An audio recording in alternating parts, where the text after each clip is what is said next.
Welcome back. I'm going to show you this organizer that I purchased from Amazon to organize my tea.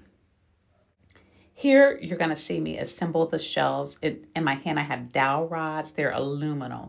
The shelves I have already assembled, but I'm getting ready to show you how easy it is to assemble.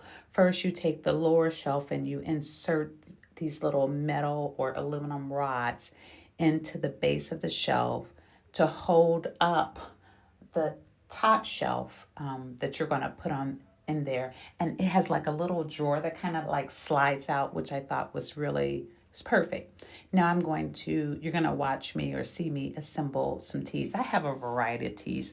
I found this tea set or some of these teas at Aldi, which is one of my favorite stores.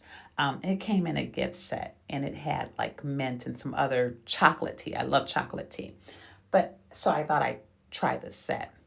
Here I'm arranging these teas, but I'm also you're going to see me in a few seconds, organize some teas that I purchased from Amazon.